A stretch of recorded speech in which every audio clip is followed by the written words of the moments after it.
Hello friends, welcome to Kiruthika's cooking. இன்றைக்கி நம்ம சேனலில் ஒயிட்டாக ரொம்ப ஸ்வீட்டாக சாஃப்டாக இருக்கிற ஒயிட் கோகோனட் லட்டு தாங்க பார்க்க போகிறோம். இந்த லட்டு செய்கிறது ரொம்பவே ஈஸி, அது மட்டும் இல்லாமல் ரொம்பவே டேஸ்ட்டாக இருக்கும். இந்த கோகோனட் லட்டுவை எப்படி செய்கிறதுன்னு பார்க்குறதுக்கு முன்னாடி நீங்கள் நம்ம சேனலை ஃபஸ்ட் டைம் பார்க்குறீங்கன்னா வீடியோ கீழே உள்ள red colour subscribe button press பண்ணிக்கோங்க. கூடவே ஒரு பெல் ஐக்கானையும் கிளிக் பண்ணிக்கோங்க. அப்போ தான் நான் போடுற வீடியோஸ் நோட்டிஃபிகேஷனாக உங்களுக்கு வரும். வாங்க இப்போ வீடியோக்குள்ளே போகலாம். தேங்காய் லட்டு செய்கிறதுக்கு நான் ஒரு தேங்காய் எடுத்திருக்கேன். இது மீடியம் சைஸ் இருக்கிற தேங்காய் தாங்க.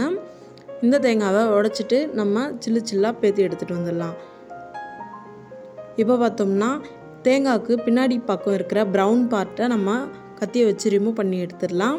ஏன்னா இந்த பார்ட்டை லட்டுவில் சேர்க்கும்போது அது சாப்பிட நல்லா இருக்காது. அது மட்டும் இல்லாமல் டைஜஸ்டிவ் ப்ராப்ளம்ஸும் வரும். அதனால் இந்த தேங்காய்க்கு பின்னாடி இருக்கிற ப்ரௌன் பார்ட்டை ரிமூவ் பண்ணி எடுத்துடலாம்.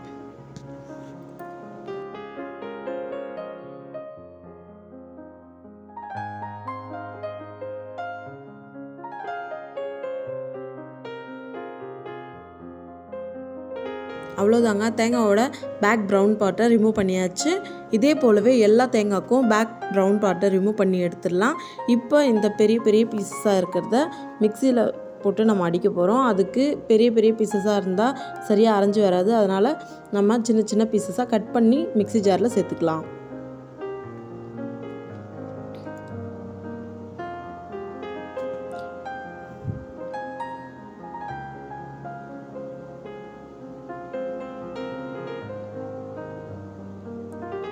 நான் வீடியோவில் காட்டுறது போலவே தேங்காய் மொத்தத்தையும் நம்ம சின்ன சின்ன பீசஸாக கட் பண்ணி மிக்சி ஜாரில் சேர்த்துக்கலாம். இப்போ இதை மிக்சியில் நல்லா அரைச்சி எடுத்துகிட்டு வந்துடலாம். இப்போ பார்த்தோம்னா மொத்த தேங்காவையும் அரைச்சி எடுத்துக்கிட்டு வந்துட்டோம். தேங்காய் அரைக்கும் போது தண்ணி சேர்த்து அரைக்க வேணாம், அதுலேயே தண்ணி வரும்ன்றதால இப்போ நான் வீடியோவில் காட்டுறது போல் கொஞ்சம் கொரப்பாக அரைச்சி எடுத்து வந்துக்கோங்க. ரொம்ப ஃபைன் பேஸ்ட்டாக வேண்டாம். அடுத்து லட்டு செய்கிறதுக்கு ஒரு ஸ்டவ் பற்ற வச்சு கடாய் வச்சுக்கிறேன். கடாய் நல்லா ஹீட் ஆன பிறகு 1 டீஸ்பூன் அளவுக்கு நெய் சேர்த்துருக்கேன்.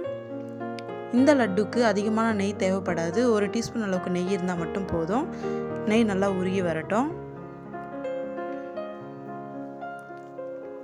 நெய் நல்லா உருகி வந்த பிறகு 1/4 கப் அளவுக்கு அரைச்சி எடுத்து வந்த தேங்காவை சேர்த்துருக்கேன்.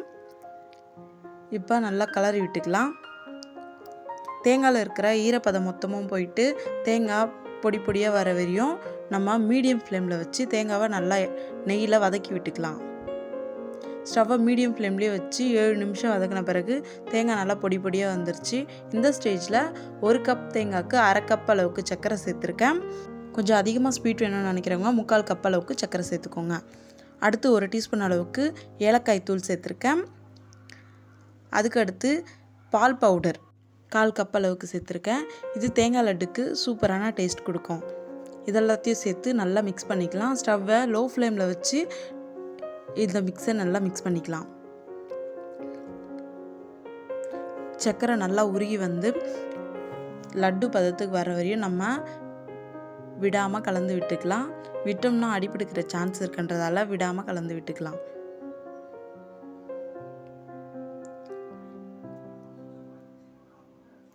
அஞ்சுலேருந்து 6 நிமிஷத்துக்கு நல்லா கலந்து விட்டுக்கிட்டே இருந்தால் போதும்.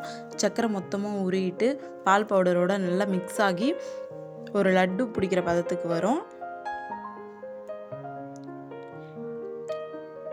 இந்த தேங்காய் லட்டு ரெடி ஆகிடுச்சான்னு பார்க்குறதுக்கு கொஞ்சமாக மிக்ஸை எடுத்து கையில் வச்சுக்கிட்டு உருட்டி பார்த்தோம்னா லட்டு மாதிரி உருட்டு வந்துடும். இதுதாங்க பர்ஃபெக்டாக லட்டு ரெடி ஆகிடுச்சுன்றதுக்கு ஒரு கரெக்டான கன்சிஸ்டன்சி. இந்த ஸ்டேஜில் 1 டீஸ்பூன் அளவுக்கு மேலே நெய் சேர்த்துட்டு ஸ்டவ் ஆஃப் பண்ணிடலாம். நெய் சேர்த்த பிறகு நீங்கள் விருப்பப்பட்டால் இதோட ட்ரை ஃப்ரூட்ஸ் கூட சேர்த்துக்கலாம். இப்போ பார்த்தோம்னா ஸ்டவ் ஆஃப் பண்ணிவிட்டு நெய் சேர்த்ததால் ஒரு வாட்டி நல்லா மிக்ஸ் பண்ணி விட்டுக்கலாம். எல்லா தேங்காய் மிக்ஸியும் ட்ரை ஃப்ரூட்ஸை நெய்யில் வதக்கிட்டு இதில் சேர்த்துக்கோங்க. ட்ரை ஃப்ரூட்ஸ்ன்றது ஒரு ஆப்ஷனல் தான். அடுத்து தேங்காய் மிக்ஸை ஒரு பிளேட்டுக்கு ட்ரான்ஸ்ஃபர் பண்ணிக்கலாம். இந்த தேங்காய் மிக்ஸை இப்போது லட்டு மாதிரி பிடிச்சிக்கிறதுக்கு நம்ம கை பொறுக்கிற சூடு இருந்தால் போதுங்க. இந்த ஸ்டேஜில் லட்டு மாதிரி பிடிச்சி எடுத்துடலாம். இப்போ வீடியோவில் நான் காட்டுறது போல் கொஞ்சம் கொஞ்சமாக தேங்காய் மிக்ஸை எடுத்து லட்டு மாதிரி உருண்டை பிடிச்சி எடுத்து வச்சிடலாம். இது வெதுவெதுப்பான சூடில் இருக்குது. மொத்த லட்டையும் பிடிச்சி எடுத்து வச்ச பிறகு ஃபேன் காற்றுல நல்லா ஆற விட்டு ஒரு டப்பாவில் எடுத்து ஸ்டோர் பண்ணிக்கிட்டால் போதும். இந்த தேங்காய் லட்டுன்றது ஒரு வாரம் கூட தாங்கும். நம்ம சேனலில் ஏற்கனவே தேங்காய் லட்டு வெல்லம் சேர்த்து எப்படி செய்கிறதுன்றதை நான் போஸ்ட் பண்ணியிருக்கேன். இன்ட்ரெஸ்ட் இருக்கிறவங்க ஒரு வாட்டி சேனலில் போய் செக் பண்ணி பாருங்கள்.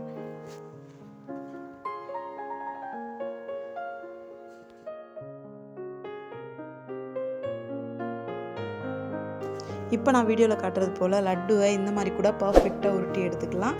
பர்ஃபெக்டான ஷேப் வரும்ன்றதால அவ்வளோதாங்க. மொத்த தேங்காய் மிக்ஸியும் லட்டாக நம்ம பிடிச்சி எடுத்தாச்சு. இதை ஃபேன் காற்றுல ஆற வச்சு நம்ம ஒரு டப்பாவில் ஸ்டோர் பண்ணிக்கலாம். இந்த தேங்காய் லட்டுவை நம்ம ஹெல்த்தியான வேலை செஞ்சுருக்கோன்றதால அஜீரணப்படுற சான்ஸ் இல்லை. குழந்தைங்களுக்கும் கொடுக்கலாம், ரொம்பவே நல்லது. இந்த தேங்காய் லட்டுவை நீங்களும் உங்கள் வீட்டில் ட்ரை பண்ணி பாருங்கள். உங்களுக்கு எப்படி வந்துச்சுன்றதை என்னோட கமெண்ட்டில் ஷேர் பண்ணிக்க மறந்துடாதீங்க. இந்த வீடியோ உங்களுக்கு பிடிச்சிருந்துச்சின்னா லைக் பண்ணுங்கள், ஷேர் பண்ணுங்கள், கமெண்ட் பண்ணுங்கள். கிருத்திகாஸ் குக்கிங்கை சப்ஸ்கிரைப் பண்ண மறந்துடாதீங்க. தேங்க்யூ.